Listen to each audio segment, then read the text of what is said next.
Hello বন্ধুরা, সবাই কেমন আছেন? আশা করি সবাই ভালো আছেন।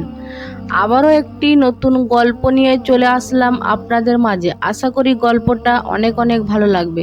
চলুন গল্পটি শুরু করা যাক। গল্পের মূল বর্ণনা একজন প্রবাসী স্ত্রীর গল্প। কাল সারারাত আমার জামাই আমার পা টিপে দিচ্ছে। ভাবি, পায়ের ব্যথায় ঘুমাতে পারছিলাম না। আরে ভাবি, আমি অসুস্থ থাকলে তো আমার জামাই আমার ছায়া ব্লাউজ পর্যন্ত ধুয়ে দেয় বলেই একজন আর একজনের গায়ে হেসে লুটিয়ে পড়ছে।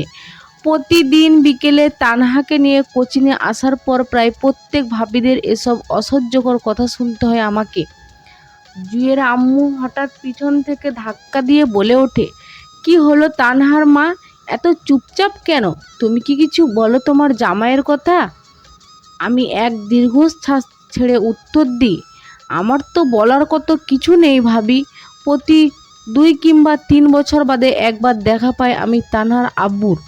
বাবা মা যখন থেকে প্রবাসী স্বামীর কাছে বিয়ে দিয়েছে, তীর্থের কাকের মতো চেয়ে থাকি কবে আবার তার দেখা পাবো।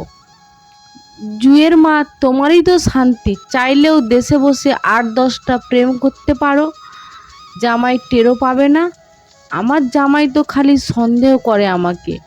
কি বলেন ভাবি, জামাই থাকতে প্রেম করব? জুয়ের মা, এত সুন্দর তুমি, বয়সও কম, কেমনে থাকো জামাই ছাড়া? নিজের রূপ যৌবন এভাবে নষ্ট করিও না। তোমার জামাই বিদেশে কতজনের সাথে ঘুমায় তা কি তোমার বলে? না জেনে মন্তব্য করা কি ঠিক ভাবি? যদি তিনি পাপ করে তার কৈফিয়ত তিনি আল্লাহর কাছে দেবে। আমি কোনো পাপের বোঝা মাথায় নেব না। জুয়ের মা, শোনো, এই পাপ পুণ্যের ভাত নেই আজকাল। শ্বশুরবাড়ির মানুষ কোনোদিন আপন হয় না। নিজে ব্যাংক ব্যালেন্স করো, জমি জমা কেন, না হলে যখন শুনবা জামাই আরেকটা বিয়ে করছে তখন আমার কথা মনে করিয়া পস্তাবে। আমি আর জুয়ের মার কথায় কান দিলাম না। তানহার বয়স যখন 3 বছর তখন শেষ এসেছিল তানহার আব্বু। এখন তানহার বয়স 5 বছর চলছে। বিয়ের পর থেকে 6 বছরে 3 বার এসেছেন তিনি, তাও প্রত্যেকবার 3-4 মাসের বেশি থাকেননি। প্রত্যেকবার যখন তিনি আসেন আমার মনে হয় আমাদের নতুন বিয়ে হয়েছে। খুব অচেনা লাগে মানুষটাকে, তবে তিনি মানুষ হিসাবে খারাপ না। দেশে থাকলে অন্য ভাবিদের বরদের মতোই আমাদের খেয়াল করত। বিয়ের আগে যে আমি প্রেম করিনি তা কিন্তু নয়। সত্যি বলতে লজ্জা নেই, কলেজ লাইফে একটা ছেলেকে খুব ভালোবাসতাম, কিন্তু সেম এজে রিলেশনে যা হয় আর কি, বিয়ে আর হয়নি। আহারে, ছেলেটা আমার বিয়ের দিন ঘুমের ওষুধ খেয়ে হাসপাতালে ছিল, কিন্তু কিছুই করার ছিল না আমার। এখনো মাঝে মাঝে স্কুল আর কলেজের সেই বন্ধু বান্ধবীদের সাথে স্মৃতিময় দিনগুলোর কথা ভাবি। স্মৃতিগুলো খুব আঘাত করে আমাকে। ফিরে যেতে ইচ্ছে হয় ছেলেবেলায়। তানহা আমার একমাত্র মেয়ে। তানহার আব্বুর এখন একটা ছেলের শখ। আমার জীবন অনেকটা রূপকথার রাজরানীর মতো। অবশেষে তারা সুখ শান্তিতে বসবাস করতে লাগলো এরকম। তাই পরের বার একটা ছেলে হলে বাচ্চা নেওয়ার ঝামেলা থেকে বেঁচে যায়। কেননা অন্যান্য ভাবিদের মতো আমার অসুস্থ অবস্থায় খেয়াল নেওয়ার মতো কেউ নেই।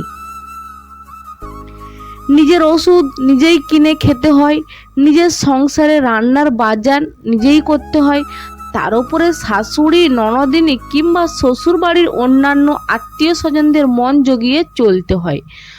বছরের পর বছর এভাবেই সন্তান লালন পালন আর পরিবারের দেখাশোনা করেই কেটে যায় আমাদের মতো প্রবাসী স্বামীর স্ত্রীদের।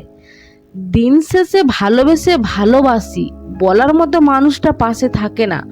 মুখে তুলে একবারের জন্য অন্যান্য ভাবিদের বরের মতো কেউ খাইয়ে দেয় না, কিংবা ঈদ কুরবানিতে কেউ শপিং মলে নিয়ে যেয়ে নিজের পছন্দের শাড়ি চুড়ি কিনে দেয় না।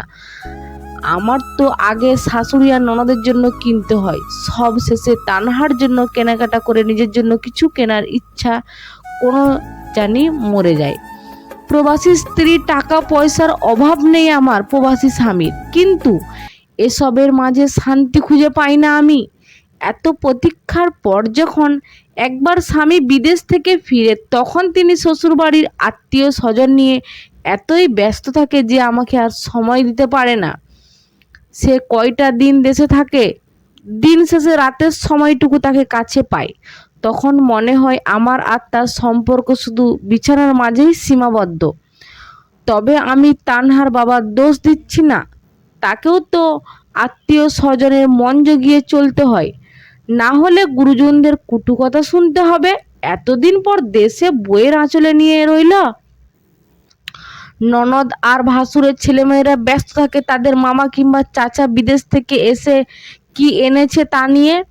কোনটা আনতে বলে আনা হলো না, কে কোনটা পায়নি সে অভিযোগ নিয়ে। মাঝে মাঝে অনেক অভিযোগের বোঝা আমার মাথায় পড়ে। আমি নাকি বিদেশি জিনিস বাপের বাড়ি নিয়ে যাই, বিয়ের আগে তিনি নাকি এমন ছিলেন না। তবে আমি তো জানি আমার তার সম্পর্ক কতটা ফর্মাল। শেষবার যখন তানহার আব্বু এসেছিল, সামান্য কিছু বিদেশি চকলেট আমার বোনের ছেলে মেয়েদের দেয়, আমার শাশুড়ি আমাকে অকথ্য ভাষায় অপমান করে। সেদিন খুব কেঁদেছিলাম আমি। মুখ বুজে সংসার টিকিয়ে রাখতে সব কিছু সহ্য করতে হয় আমাদের মতো নারীর।